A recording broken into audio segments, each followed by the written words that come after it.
Welcome to Leaders of the West, a podcast for innovators and changemakers.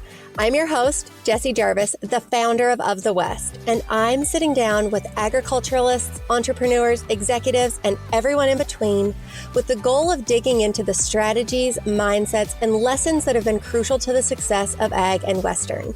Whether you're carrying on the next generation of your family's operation, starting something from scratch, or determined to climb up the leadership ladder, we're going to inspire you to continue to dream big, growing not just you, but the future of agriculture and Western as a whole. Let's go.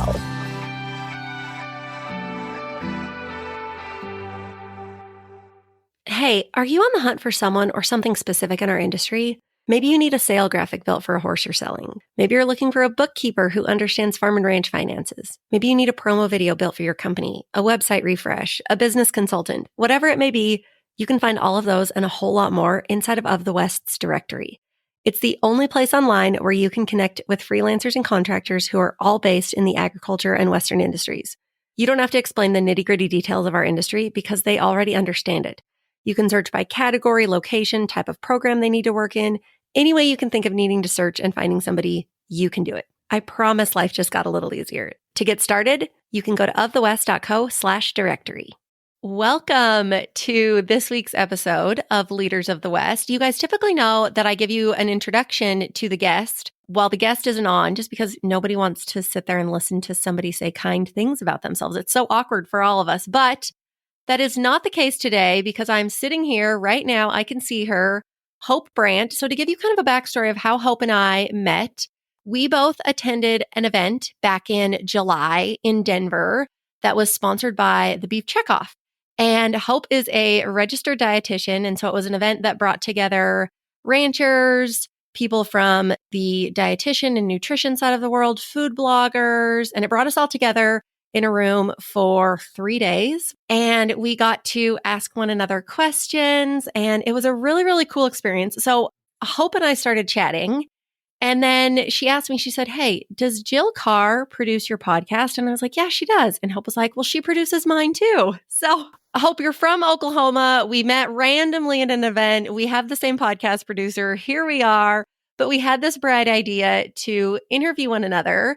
And then over on Hope's show today, you can find her interview of me. And obviously, you guys are going to get a front row seat at knowing more about Hope and Hopewell Health, which is her company where she does all of her nutrition work. So Hope, welcome to the show. Jessie, thank you so much for having me. I know, it's such a small world, isn't it? And people say that and it's like, but then like you go to Denver and then meet a completely, like, I don't know how we would have ever crossed paths. No, that is so wild. And it wasn't even like we were talking about the podcast and then we randomly, like, somehow you had said like, "Hey, doesn't Jill record your show?" Like out of the blue. And I was like, "Oh my gosh, she does." So, Well, she does such a great job of, talking about her clients. And I was like, I recognize this person. I swear I've seen Jill post about her show before. And so, yeah, I was just like, this has to be the same person.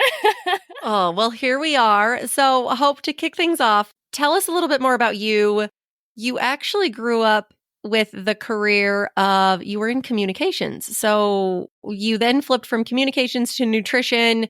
You have a business, you have a baby, all the things. We want to know all about it. So give us the spiel. Yes, great memory, Jessie. Yes, I grew up and born and raised in Louisiana. And so I went to LSU and got my original degree in mass communication. Broadcast journalism was my major. And so after that, I was working in marketing for a period of time.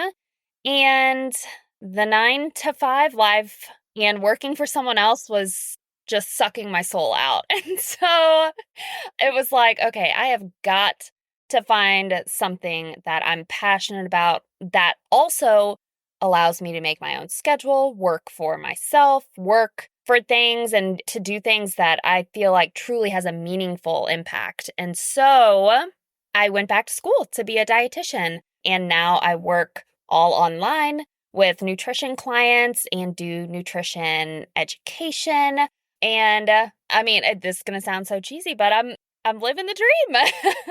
I love that. Okay, so you went to LSU. Does that mean that you bleed purple and yellow? Oh my gosh. Purple and gold. And Oh, yes, does. gold. Excuse me, gold. Oh, it's a family tradition. Literally, my dad and all of my entire family, like my aunt, uncle, cousin, brother, grandfather, like everyone in my family almost went to LSU. And so it wasn't even a There was question, no other basically. schools were an option. Well, you know what is so funny? When you are from the West, I don't necessarily think that you understand the seriousness that is taken when it comes to colleges and game day. You people in what I would call the South, I'm even going to lump Texas into the South because it's the Uh-huh. southern half of the US and then obviously up the East Coast. You guys are on a whole new level. Had to travel to Waco, Texas a couple of weeks ago. So it's Okay. in August, obviously, the kickoff to school and football season. And Yeah. I'm not kidding. I was scrolling Facebook in the back of my Uber from the airport to the hotel. So I have not been in this car for very long.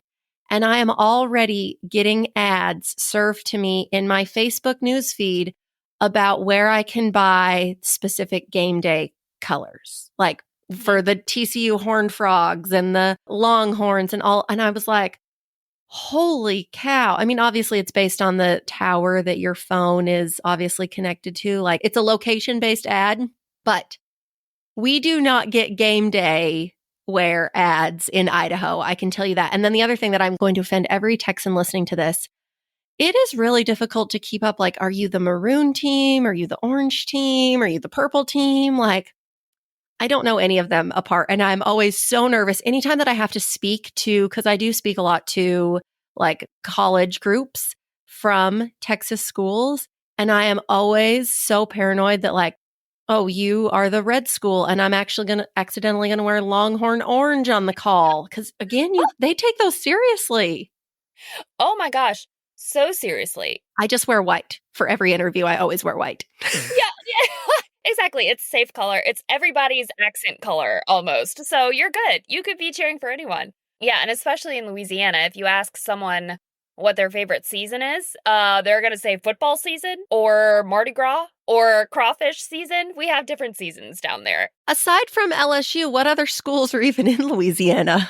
I mean, LSU is the big one. We have a couple schools like Tulane in New Okay. Orleans. There's ULL in Lafayette, but LSU is for sure the big one. It's like the Boise State of Idaho. Although Uh-huh. then I've now offended all of our University of Idaho Vandal listeners because there are a lot of you. That's the ag school in Idaho, but no, the blue turf, that really gets the action. Okay, enough about football and school colors. So when we first met in Denver, I asked you what you did, and you basically said something to the effect of like, I want women to eliminate their early 2000s body ideals where everybody felt like celebrities like the Paris Hiltons and the Britney Spears were fat. And Hmm. holy cow, I can relate to that because that is the generation, like I am a 1990s kid. So that is totally the generation that I was brought up in middle school and high school, where I remember wearing a size 2 and I thought I was fat. Like if only I could fit my butt into a size 2 right now. But I think thankfully culture has kind of shifted. We now are maybe getting back to a place where there's a much stronger connection to what is like quote unquote healthy. But if you grew up in the 80s and the 90s like we did, it can be really hard to let those body ideals go. Well, absolutely. And there's a big difference in being able to say something and then actually being able to apply it to yourself, where it's like, oh, that's great for someone else, but for me, I still need to diet heavily. Like, that's great if someone else can be balanced, but that could never work for me. And I am going to challenge that and say that it's not true. Like, that can apply to you as well. If you put your effort in the right places and you really challenge those diet culture thoughts that have been ingrained in us since we were children, seeing all this crazy stuff in magazines, watching The Biggest Loser on TV, watching The Swan. Do you remember that show? No. It was psycho. It was like they did this crazy amount of plastic surgery on people to make them pretty and then judged them at the end. Stop. I've Yes. never heard of that. And it's probably a good reason. Yeah, yeah. Well, thank goodness. And I mean, this wasn't like household viewing in my home. We didn't watch a lot of television, but those things were happening out there. Well, and two, what you say about it's one thing to like tell other people like, oh, that's good for you, but then it's a whole other one to live it for yourself. I totally see that as being a mother to a daughter. Like, hey, Yes. Jackson, you need to love yourself and you're perfect just the way that you are. And then I'm over here like, oh, this makes mom look fat. And like, it's really difficult to get over that. Yes. Well, and I love that you bring this up because I think this is one of the most actionable things that we can do to help our children have a better relationship with their bodies, to have a better relationship with food and nutrition and movement and exercise and self perception is talking to ourselves in a way that we would want their inner voice to sound like. And if you're saying something to yourself, even if it's not about anybody else, even though you would never say anything derogatory like that to your child, what they hear you say to yourself is the inner dialogue that they are going to have when they look in the mirror. And so being able to really take control of your words and speak life over yourself, and then your children hear that, I think that's one of the biggest things that we can do to flip the script here and set the next generation up for a type of success and confidence that we had to earn for ourselves. Oh, I completely agree. Well, and two, I'm not going to get these numbers right, but what is it that if you tell yourself negative thoughts, you believe those X amount more than you do if you say positive thoughts to yourself? And then when Mhm. you articulate them, when you say them out loud, that is even more than if you just say them inside your head. So if you look in the mirror and you say, oh my gosh, I look fat, that is really what your mind then believes. Mm-hmm. Yeah. And it takes a lot of work to not only change what you're saying, but to be able to recognize the thoughts that are coming up as they're happening and Hmm. actively challenge those. And even if it's, you can see the reality, right? You don't have to look in the mirror and love what you see, but you can choose to respect yourself and you can choose to talk to yourself in a way that is uplifting and that places value on things other than aesthetic beauty. Oh, yes, I love that. Okay, so let's go back to you are a registered dietitian. What Hmm. exactly is it that you do? Because obviously there are people listening who might think, okay, well, what's the difference between a dietitian and a nutritionist? And what exactly are you focused on at Hope Will Help? Yes. Okay. So, first, a quick differentiation between a registered dietitian and a nutritionist. A registered dietitian goes through specific schooling and then postgraduate education and then passes a nationally registered exam to get these credentials. There is no structure in being a nutritionist. Literally anyone could say they are a nutritionist. Okay. It really just comes down to the standards of education between those two things. But it doesn't mean that being a registered dietitian automatically means that, that's the pinnacle and there can't be any good nutritionists. We don't have to be pitted against each other, but that is just a clear difference in required education in being a registered dietitian versus being a nutritionist. Okay. Yeah, yes, that's something that a lot of people don't know. And so, being a registered dietitian, we absolutely do want to, be recognized for those credentials, not called a nutritionist, because it took a lot of work to get those. No kidding. Yeah, yeah. Okay, and then so what I do personally, so dietetics is actually a very broad field. And in undergrad, we go through lots of different education based on different career paths that we could take. There are clinical dietitians who would be administering tube feeds, who would be calculating nutrients and different things for patients in a hospital setting. There are dietitians who could work in food service. So that was one of our big rotations where we learned how to manage a kitchen and a large food service operation. Wow. And then I'm in the more entrepreneurial sect where I own my own business. I do private one-on-one nutrition coaching with mainly general population. And I do work only with women because nutrition is one of those things where it might seem surface level, where, we're just talking about what we're eating and what goes on our plate. But underneath all of that, there is so much emotion and behavioral health that goes into the nutrition decisions that you're actually making. And so it can get pretty deep with clients. Well, I could firmly agree with that and see that, especially for women. I'm not saying that men don't hold themselves to a higher standard, but I feel like when it comes to our body and what we look like, and then what we consume, and then our mental self-talk, and are we pretty or are we not? Like, that is something that women, that is a rat race that many of us are in, probably not as often on the male side.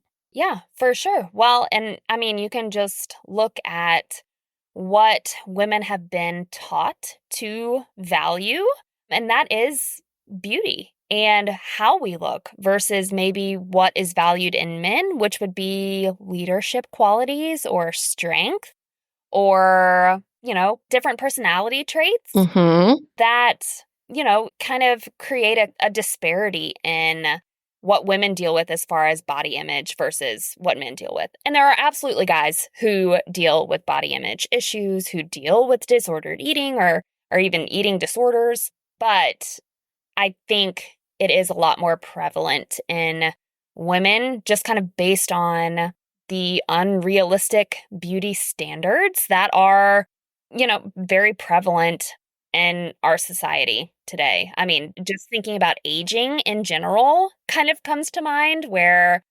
now it's like all this pressure to get certain beauty treatments and, everybody has the autonomy to do whatever they want with their body.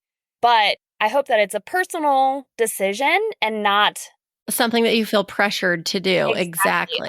Being in the rat race of, oh my gosh, I have to look 30 years old for the rest of my life. And it's like, that's impossible. Oh, so you teach specifically on the principles of the PEC plate or the PEC plate and the 2 max snack. Yes. Tell us what these are. Break it down for us.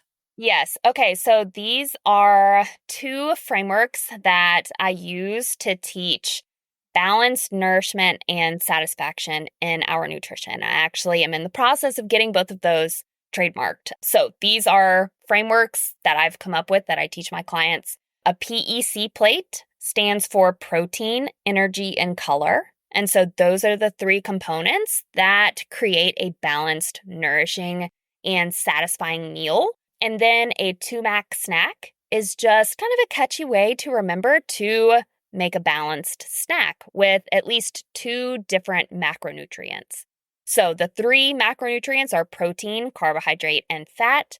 And so we want to have a combination of at least 2 of those things to create a snack that is balanced, that helps regulate our blood sugar, and that will actually add nourishment and keep us full between meals.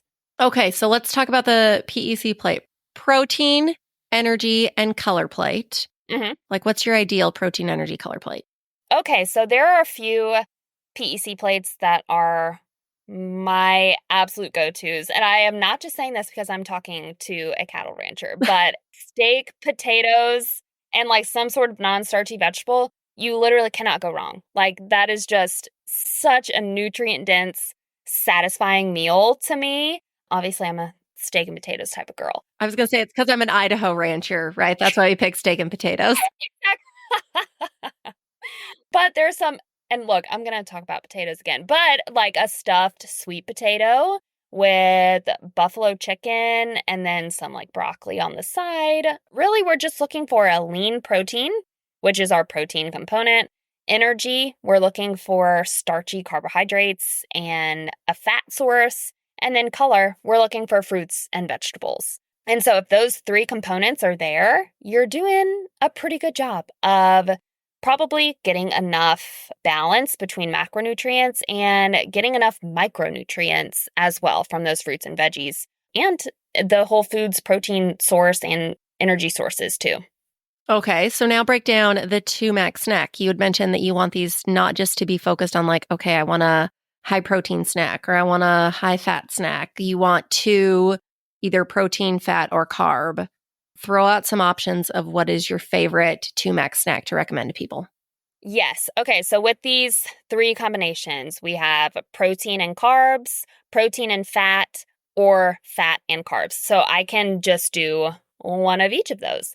A protein and fat snack would be like hard boiled eggs. You have the egg white, which gives protein, the egg yolk, which gives the fat, and also great micronutrients, so many different things in the egg yolk that are great to consume. So that would be an example of protein and fat. For protein and carbohydrates, you could do a Greek yogurt with berries. That's one of my all-time favorite snacks. So easy. And then fat and carbohydrates, that would be something like a banana and peanut butter. So for that combination specifically, we do want to focus on including a fruit or a vegetable or some type of fiber source, because something like potato chips is technically a fat and a carb, but not necessarily the most nourishing or satiating snack. Maybe something a little less processed and a little more healthier as a whole. I will say Greek yogurt and berries. Also, I am not a dietitian or a nutritionist, but I will tell you, if you are somebody who takes collagen and the taste of collagen, like if you put it in your coffee in the morning, I tried that for a really long time and I could not get past it. Tastes bonish to me, like gelatin, and I can't do that. However, I mix my collagen in Greek yogurt and I cannot taste a difference at all. So if you are somebody who's struggling you want to take collagen, but you're struggling to like figure out a way of how you like it, that's how I take mine. Yes. I mean, you can create a very high protein meal or snack by doing it that way, where you can either mix in collagen, which I love collagen in that setting because it really does dissolve so well. It does. Or a regular protein powder. You might just have to like be... That one could be a little grainier, but yes. Yeah. Okay, so obviously both of these things do kind of revolve around macros. And I feel like that's kind of the new, I don't want to say trend because it's been around for a while, but a lot of people now focus instead of, being on a diet of some kind like Atkins or keto or Whole30, which there's nothing wrong with any of those. They all serve a purpose for a different person. But macros are a way of just being more aware of like what you're consuming for the rest of your life in a way. Like, so I tracked macros for a really long time.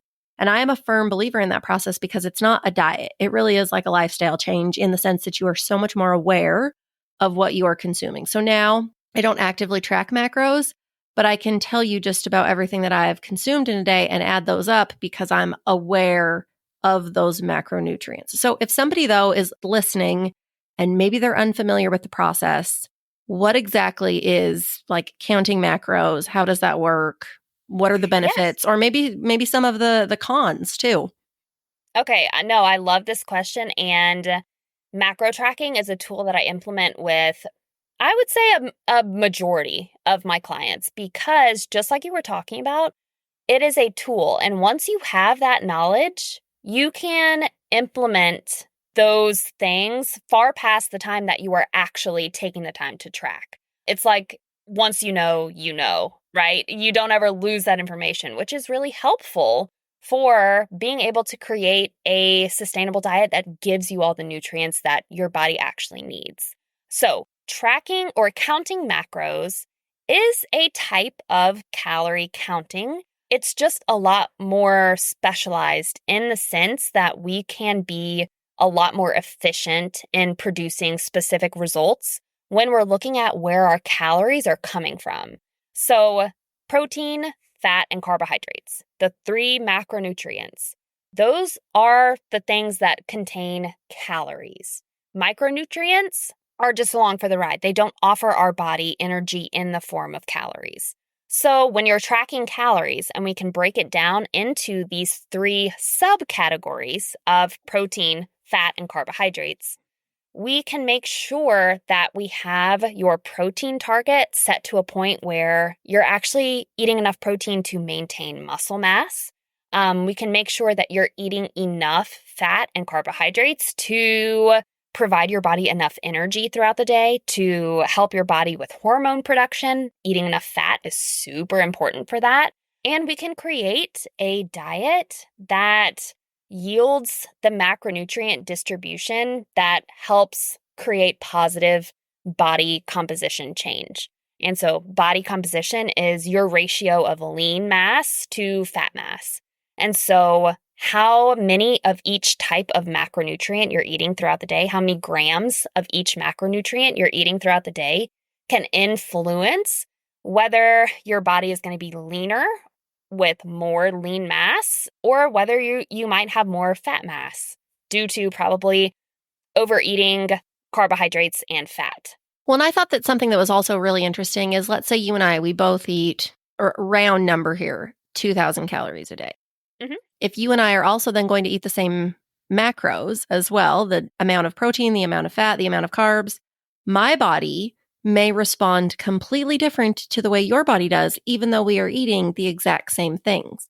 And then I think with like what I found too is by tracking those macros, you can see, okay, if we increase your protein and decrease some fat, or maybe we need to increase your fat and actually decrease your carbs, like that is really where you can, like you're pulling on those levers, if you will, and you can really see, okay, how are things reacting based on what we're changing?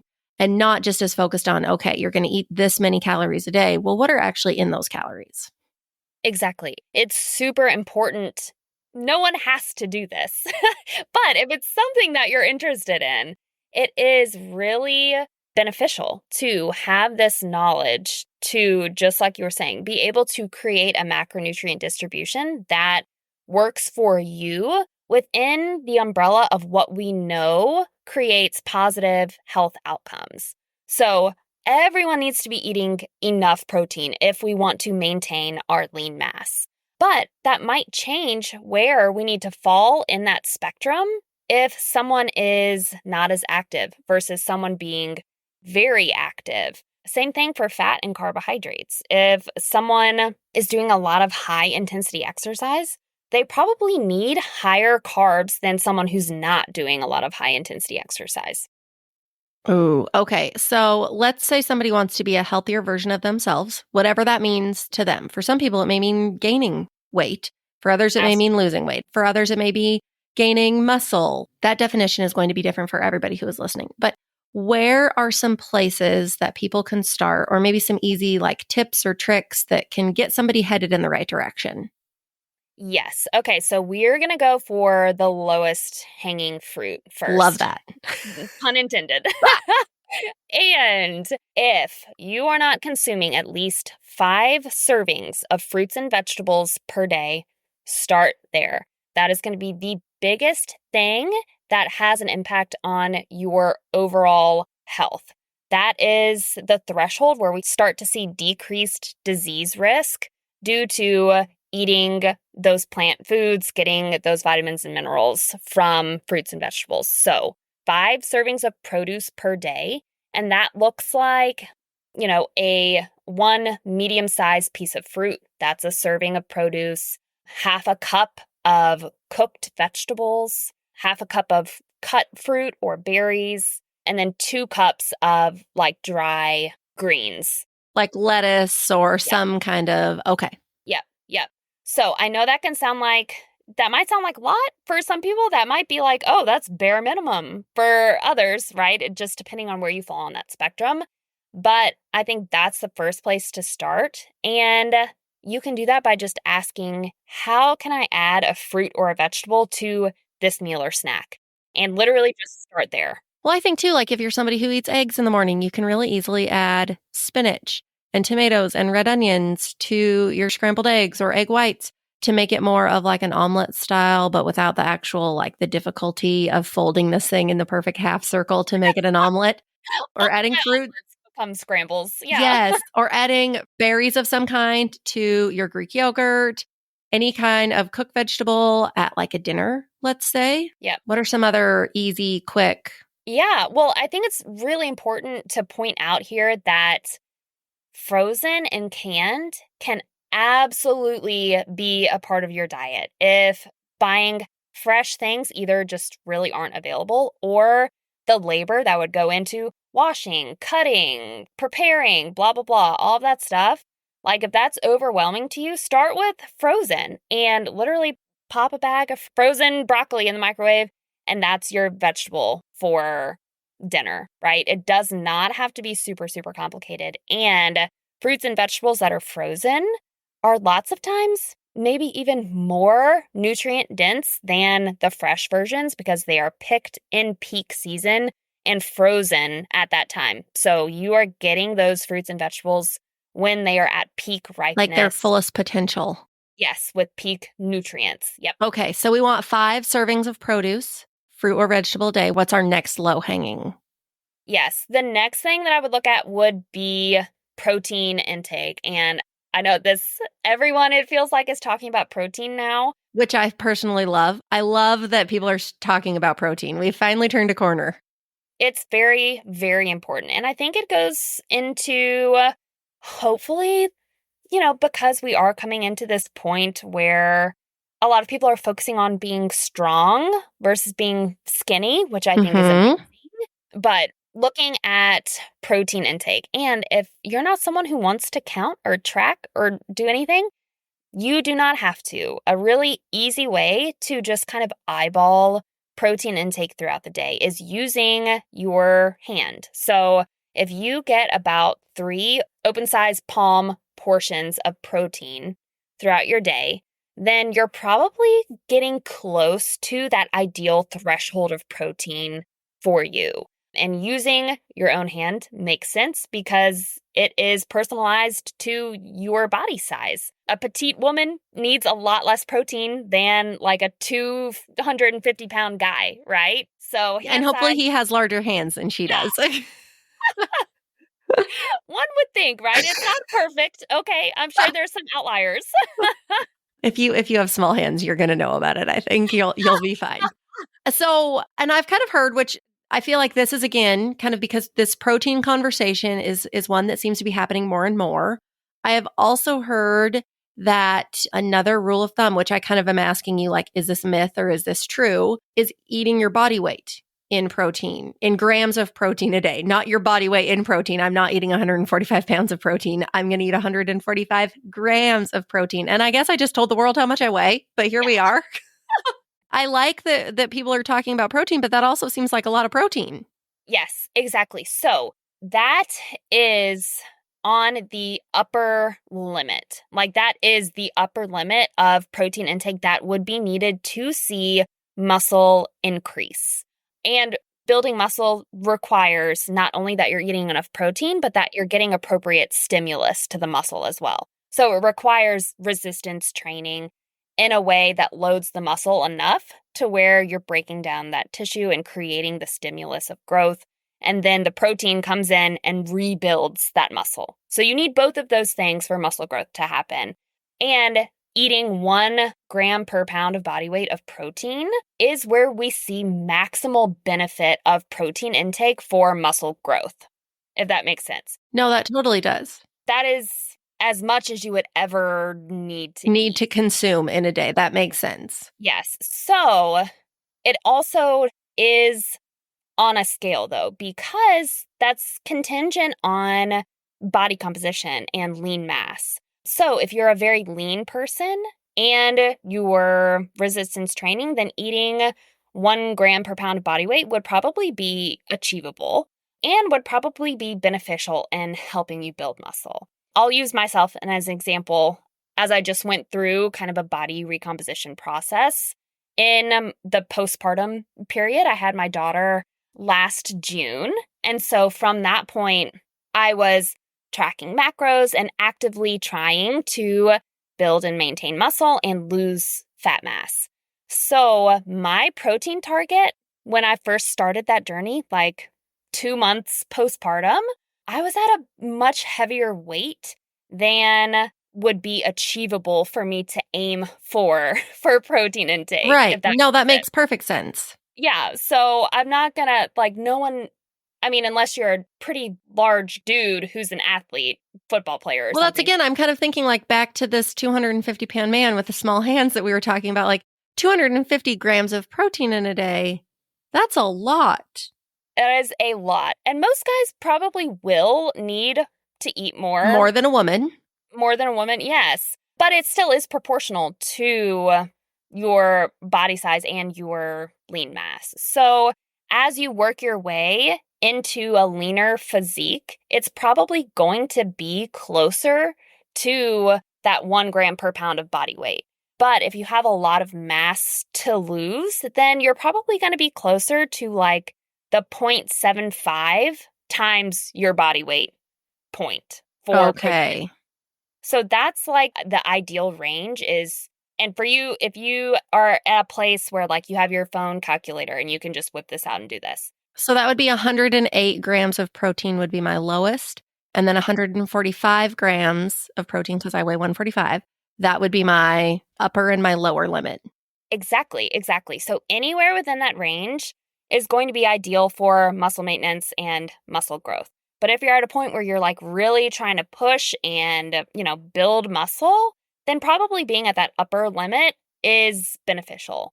But it's also a juggling act between setting a target that's achievable, and that also allows you to get enough of the other nutrients that you need in your diet, right? So we don't have to go crazy with protein intake. Being at the lower limit, you're going to see very marginal difference than if you were at that upper limit. That makes perfect sense. And that's also another good reason why it's important to, if you are in this journey of, finding your health or, becoming stronger or whatever is most important to you, because again, it's going to differ based on all of our listeners, to work with somebody like you who has the degree and all of the information and the knowledge and the experience that can help them really customize those numbers that will best fit their goals. Exactly.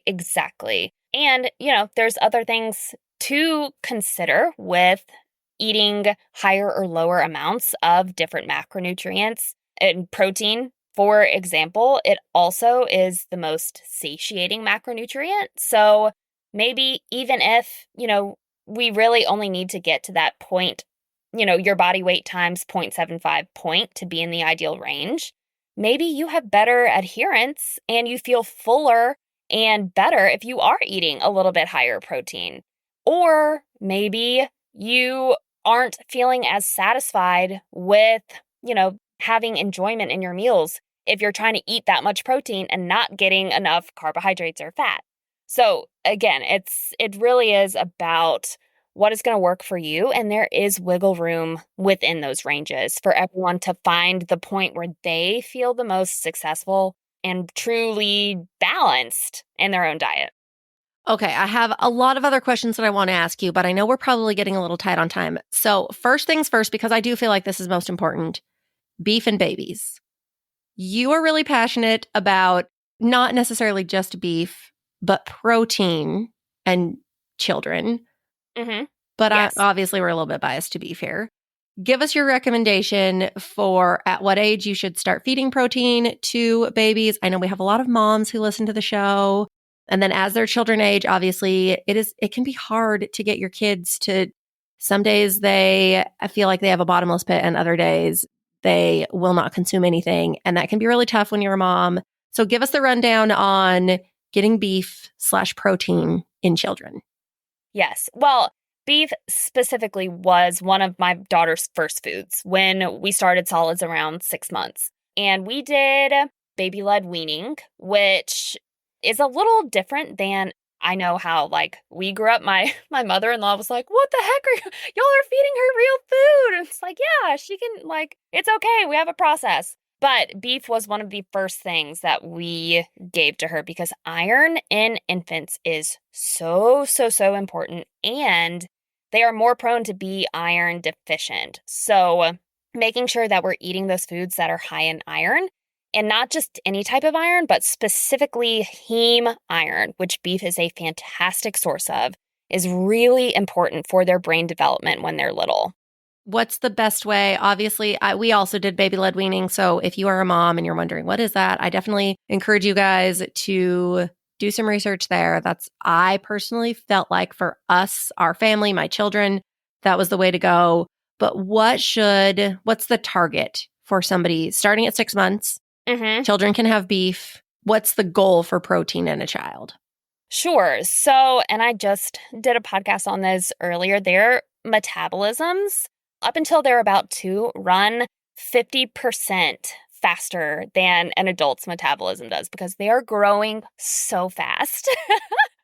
So, we don't have to be crazy with micromanaging their nutrients, especially if we are taking the time to feed them balanced meals. And honestly, my daughter followed the PEC Plate structure and continues to follow that. So if you are giving them access to a protein at every meal, and then most of the time we're continuing to supplement with either formula or milk until they reach about that 1 year mark, they're probably getting enough protein. But I think it is very important that you do focus on feeding them those protein foods just to start creating that healthful dietary pattern that they can move forward with through childhood and adolescence.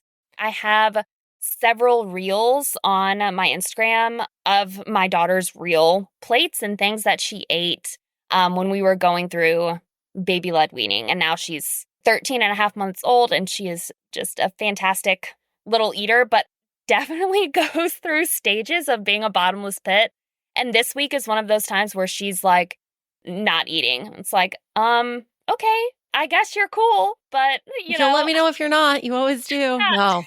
Okay, well, real quick, because we're on that topic, usually I would wait till the end. But if somebody they're curious, 1, about working with you, or 2, about they've got a baby or a child and they want to go see what you're talking about as far as meals that you've fed your daughter, where can people find you online? Yes. So come find me on Instagram. My username is hopewell_health. Or if you search Hope Brandt Registered Dietitian, I should come up there too. And then my website is hopewellhealth.online. Okay, I will get to my next question, and that is completely off the topic of nutrition. Okay.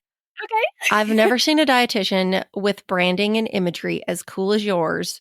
Are you just like a natural born creative? I mean, you guys, she is like, obviously you saw this today because we've shared the marketing assets for this, but she's in this like purple suit in the grocery store in the produce section, looking like a snack. Oh my gosh. Thank you. That's one of the aspects of owning my own business that brings me so much joy.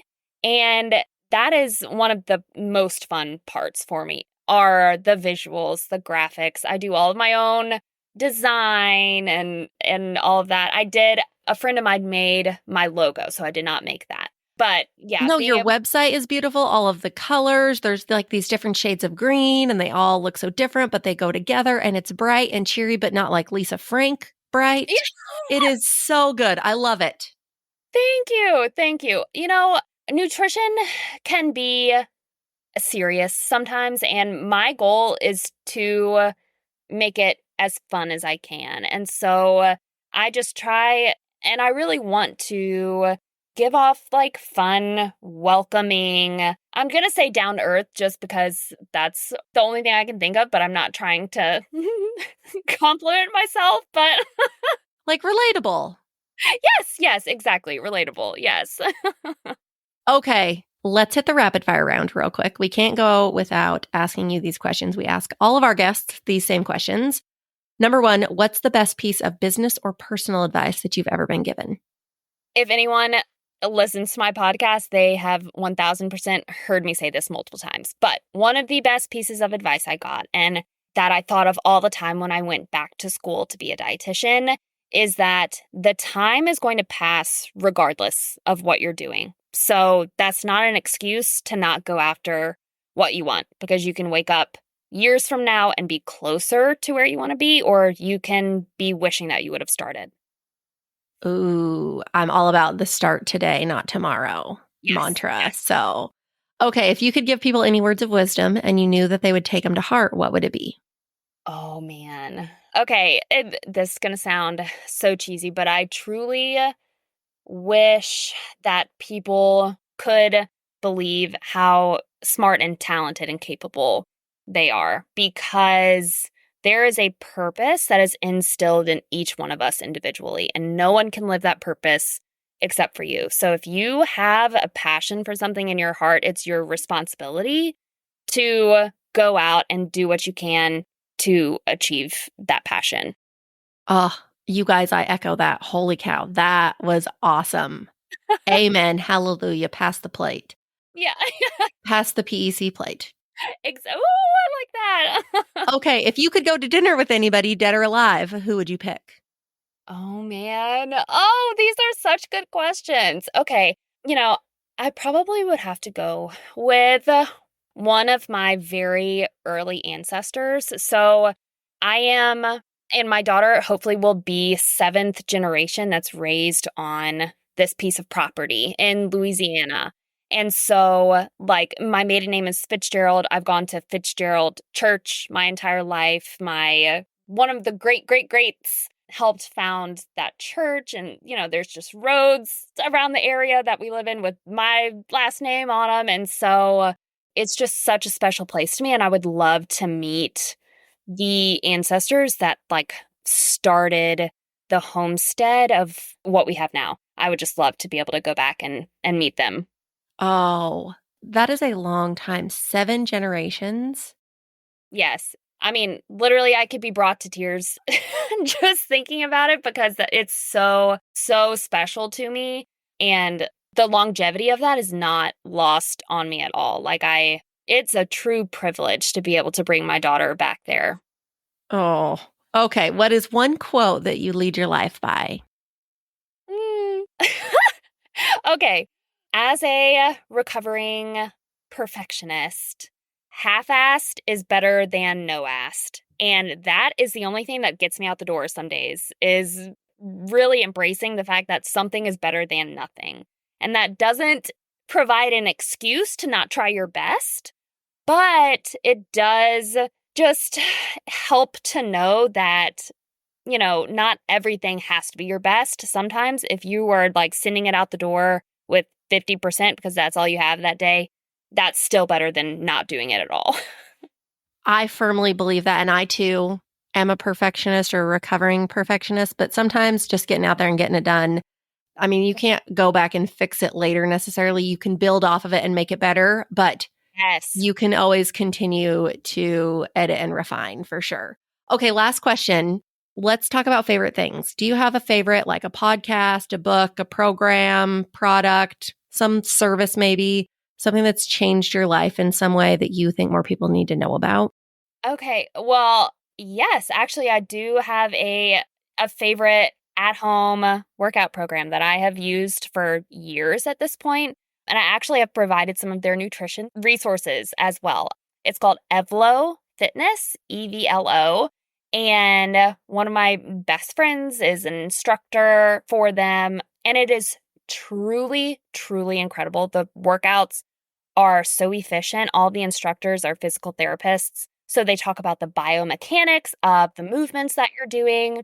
The workouts are programmed to build muscle in a really efficient way without the wear and tear on your body. It's truly one of my favorite things. And our philosophies of just taking care of your body and respecting yourself align so well. And so I just love it. Evlo Fitness. Okay, guys, I'm going to get the link. That sounds like something we all need, especially the wear and tear on our bodies. Because for those of us who maybe are in the ag space or the Western space, we probably have enough of that as it is. So anything that we can do that is not going to cause our bodies more injury or harm, I love it. Hope, thank you so much for this. This has been an awesome conversation. It is completely, I would say, different than any of the conversations that we typically have on the show, but I am so inspired by it because you don't have to come from like the Western industry, the agriculture industry to have a place within our industry. You do the Lord's work in encouraging people to adopt healthy lifestyles and to consume protein, whether that is or is not beef. Like you are one of the people who is continuing to pave the way to where the products that farmers and ranchers grow are then consumed and done so in a very like a mindful way. So thank you for your work. Thank you for this conversation. And you guys over on Hope Show, That's Healthy. you can find the other half of today's episode. But with that, you guys, catch us back here next week. Thank you so much for listening. We so value you, appreciate you. You are awesome. That is all we have. If you loved this episode, do us a favor and share it with someone else who might find just as much value in it as you did. We're on a mission to continue to grow and strengthen the future of agriculture and Western industries, and you spreading the word helps us make more of a positive impact. It also makes a big difference when you take a minute to go rate and review the show. We can't thank you enough for listening, for sharing, and for loving Ag and Western as much as we do. We'll see you back here for our next episode.